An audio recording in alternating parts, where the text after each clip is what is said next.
listos para zambullirnos en las profundidades de la vida familiar. Hoy nos metemos de lleno en El faro de Blackwater de Colm Tóibín, una novela que nos transporta a la costa irlandesa a través de la mirada de Helen.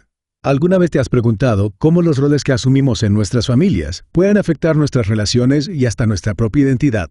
Bueno, esta novela explora eso y mucho más. Totalmente. A través de la historia de Helen y su familia vamos a ir desentrañando temas como las tensiones entre hermanos, las expectativas no dichas y las diferentes maneras en que enfrentamos el duelo y el cambio. Empecemos por una escena que parece simple, pero que revela mucho sobre la dinámica familiar. El momento en que el joven Manus toma el cómic de Cathal y se niega a disculparse.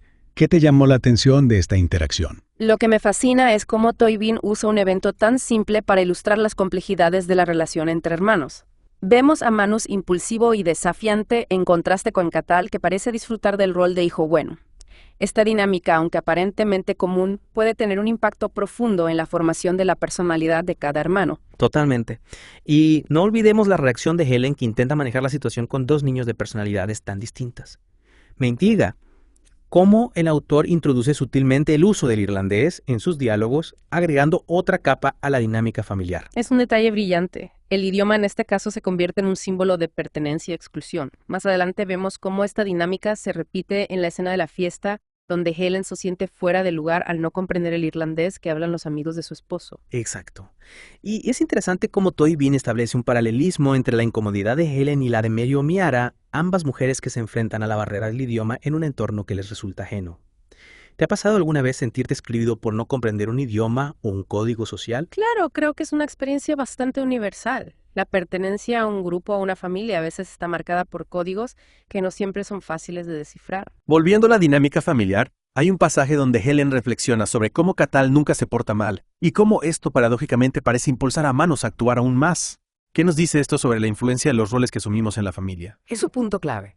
A veces, sin darnos cuenta, reforzamos ciertos comportamientos en nuestros seres queridos al responder de manera predecible. En este caso, la bondad de Cathal, o al menos la percepción que Helen tiene de ella, parece generar en Manus una necesidad de rebelarse, de llamar la atención de alguna manera. Es como si Manus buscara su propio espacio, su propia identidad, incluso a través de la provocación. Precisamente. Y esta búsqueda de identidad se intensifica en la escena donde Helen se encuentra hablando con Manus como si fuera un adulto mientras preparan una fiesta. Sí me llamó la atención esa escena. Por un lado, vemos a una Helen que intenta controlar cada detalle, pero al mismo tiempo reconoce su propio conflicto interno, su lucha por no ser demasiado controladora. Es un momento de introspección muy interesante. Helen se da cuenta de que está repitiendo patrones de comportamiento de su propia madre, algo que, como veremos más adelante, la ha marcado profundamente. ¿Y a vos te ha pasado alguna vez darte cuenta de que estás replicando dinámicas familiares que en realidad te gustaría cambiar? Creo que a todos en algún momento. Pero antes de adentrarnos en la compleja relación de Helen con su madre, me gustaría detenernos en un punto de inflexión en la historia: la enfermedad de Declan. Es un giro dramático que nos lleva a un terreno mucho más emotivo. El viaje de Helen para traerlo a casa, las conversaciones difíciles con los médicos. Tóibín describe con maestría el impacto emocional en la familia, la lucha interna de Helen y cómo el paisaje refleja sus sentimientos. Sí, esa descripción del viaje de Helen con el mar como telón de fondo es realmente poderosa. Es como si la inmensidad y la fuerza del mar representaran la propia lucha de Helen contra la adversidad. Exactamente. Y justo cuando la novela nos sumerge en esta atmósfera de dolor e incertidumbre, nos presenta otro personaje fascinante: la abuela. Sus interacciones con Helen revelan un choque generacional que va más allá de las diferencias de edad. Es cierto. La abuela, con su fuerte personalidad y sus ideas arraigadas, representa un mundo tradicional que choca con la visión más moderna de Helen. Me encantó la anécdota de la abuela que se niega a abandonar su casa a pesar de la erosión de los acantilados, una imagen de su terquedad, pero también de su apego a la tierra, a sus raíces. Es una imagen poderosa. Y hablando de raíces, la novela nos lleva a la infancia de Helen y de Declan, esos veranos en casa de la abuela, que a pesar de la presencia imponente de la anciana parecen haber sido un refugio para los hermanos. Exacto. Esos veranos con sus rutinas, sus juegos, ese aula improvisada para complacer a la abuela, representan un espacio de libertad y complicidad para Helen y Declan. Un espacio que contrasta con la compleja relación de Helen con su madre, una complejidad que se revela en una conversación reveladora con Paul. Esa conversación con Paul es clave, me deja entrever las tensiones que se han ido acumulando entre Helen y su madre, y es el preludio a un enfrentamiento que se ha estado gestando durante toda la novela. Un enfrentamiento que culmina con una frase impactante: Helen deseando atropellar a su madre con un coche. Es una imagen brutal que nos deja pensando, ¿qué hay detrás de esa explosión de rabia? ¿Qué nos dice sobre su relación? Es una pregunta que nos invita a reflexionar sobre las complejidades de las relaciones madre-hija, sobre las heridas del pasado y las dificultades para comunicar nuestras emociones. Y es aquí donde la imagen de los dos faros Blackwater y Tuscar cobra una especial relevancia. Sí me intriga cómo Toynbee introduce la imagen de los faros en la escena final, donde Helen y su madre conversan. El faro de Blackwater desactivado como una metáfora de la pérdida del cambio inevitable. Exacto. Y al mismo tiempo, el faro de Tuscar en funcionamiento nos recuerda que la vida continúa, que hay una luz que nos guía a pesar de las pérdidas y las dificultades. Es una imagen que nos deja pensando, ¿cuáles son los faros que nos guían en nuestras propias vidas? ¿Y cuáles son esos faros apagados que, aunque ya no estén en funcionamiento, siguen marcando nuestro camino? Retomando la imagen de los faros, ¿no te parece interesante cómo el autor los usa para representar dos fuerzas opuestas, el pasado y el presente? Sí, es como si el faro de Blackwater desactivado y en ruinas simbolizara todo aquello que Helen ha perdido o está dejando atrás. Su infancia, su hermano, tal vez incluso una cierta imagen idealizada de su familia. Exactamente. Y el faro de Tuscar en funcionamiento representa la posibilidad de un futuro, una luz que la guía hacia un nuevo horizonte. Pero no olvidemos que Helen se encuentra en un punto intermedio entre esos dos faros, tratando de encontrar su propio camino. Y en esa búsqueda de un camino propio, la memoria juega un papel fundamental. Los recuerdos de la infancia de los veranos en casa de la abuela de la enfermedad de Declan son como piezas de un rompecabezas que Helen intenta armar para comprender quién es y hacia dónde se dirige. Es cierto. Y esos recuerdos, aunque a veces dolorosos, son también una fuente de fortaleza e identidad. La infancia de Helen, marcada por la figura imponente de la abuela, por la relación compleja con su madre y por la complicidad con su hermano, ha forjado su carácter de una manera profunda. ¿Te has puesto a pensar qué recuerdos de tu infancia han sido más determinantes para la persona que sos hoy? Es una pregunta que invita a la reflexión. Creo que todos tenemos esos recuerdos que nos marcan para bien o para mal. Y hablando de recuerdos, me gustaría volver a la relación de Helen con su madre Lily. Hay una escena que me impactó especialmente. El momento en que Helen confiesa a Paul su deseo de atropellar a su madre con un coche. ¿Cómo interpretas esa explosión de rabia? Es una escena muy fuerte, sin duda. Creo que esa frase, dicha en un momento de frustración e impotencia, revela la profunda ambivalencia que Helen siente hacia su madre. Por un lado, hay un resentimiento acumulado, una serie de reproches no dichos, heridas del pasado que no han cicatrizado. Y por otro lado, hay un amor profundo, una necesidad de conexión, de reconocimiento. Es como si Helen estuviera atrapada en un círculo vicioso de amor y odio, de acercamiento y rechazo. Y esa lucha interna se refleja también en su relación con Paul, un personaje que en cierto modo representa un escape de las tensiones familiares. Sí, Paul es un personaje clave en la novela. Representa la posibilidad de una relación sana basada en la comunicación, en la comprensión, en la aceptación. Es un espacio donde Helen puede ser ella misma sin juicios ni expectativas. Y al mismo tiempo, Paul también actúa como un espejo reflejando las contradicciones de Helen, sus deseos y sus frustraciones. Es cierto. Paul es un personaje que escucha, que observa, que no juzga. Y a través de sus ojos, Helen puede verse a sí misma con mayor claridad. Pero volviendo a la relación con su madre, ¿crees que hay alguna posibilidad de reconciliación entre ellas? ¿O el pasado es una carga demasiado pesada para superar? Es una pregunta difícil. La novela no nos da una respuesta definitiva. Lo que sí nos muestra es que la reconciliación, si es que llega a ocurrir, requiere un trabajo profundo de ambas partes. Un trabajo de honestidad, de perdón, de aceptación. Y en ese trabajo la memoria juega un papel fundamental. A veces, para poder avanzar, es necesario mirar hacia atrás, comprender nuestro pasado, reconciliarnos con nuestros fantasmas. Exacto.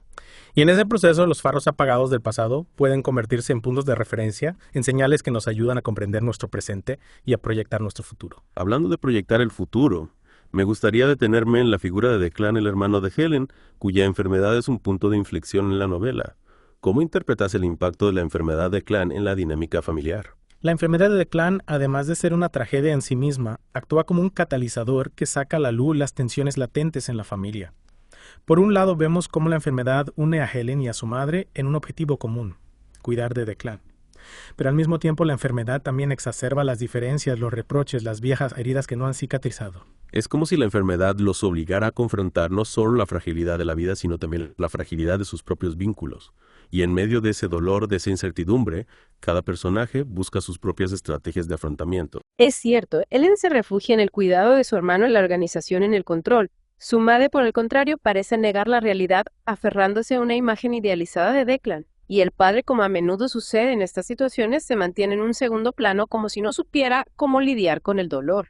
Es interesante cómo la novela nos muestra las diferentes maneras en que cada persona enfrenta el duelo, la pérdida, la incertidumbre, y cómo esas maneras a veces chocan entre sí, generando aún más tensión y dolor. Y en medio de todo esto, la imagen de los faros vuelve a aparecer como un recordatorio de que a pesar de la oscuridad siempre hay una luz que nos guía. Esa luz puede ser la memoria, la familia, el amor, la esperanza, o como en el caso de Ellen, la búsqueda de su propia identidad, de su propio camino en la vida. Volviendo a esa idea de los faros apagados en el pasado.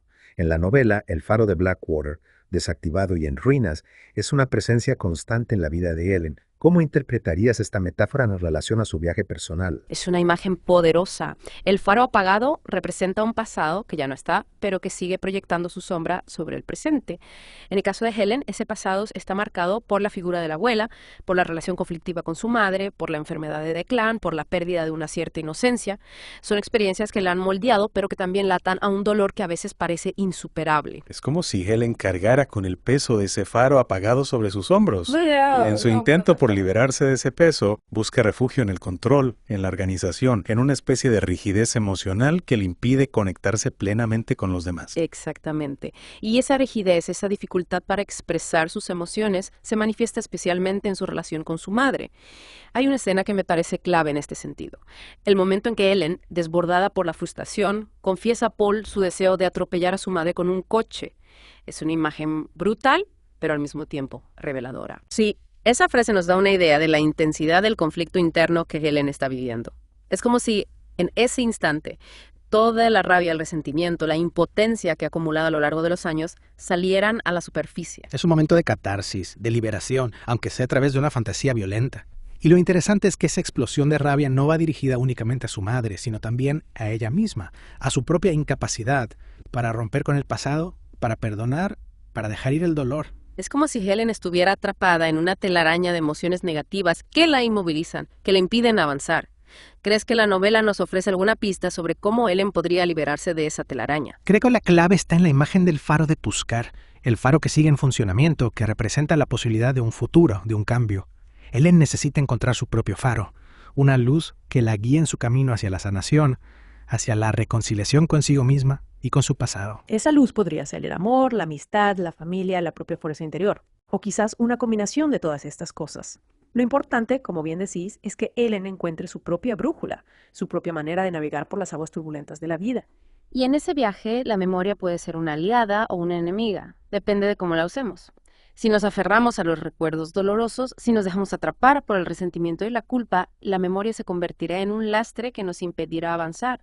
Pero si aprendemos a mirar el pasado con compasión, con comprensión, con la voluntad de perdonar, la memoria puede convertirse en una fuente de sabiduría, de fortaleza, de inspiración. En definitiva, la novela nos invita a reflexionar sobre el poder de la memoria, sobre la importancia de reconciliarnos con nuestro pasado para poder vivir plenamente el presente. Y nos deja con una pregunta resonando en nuestra mente.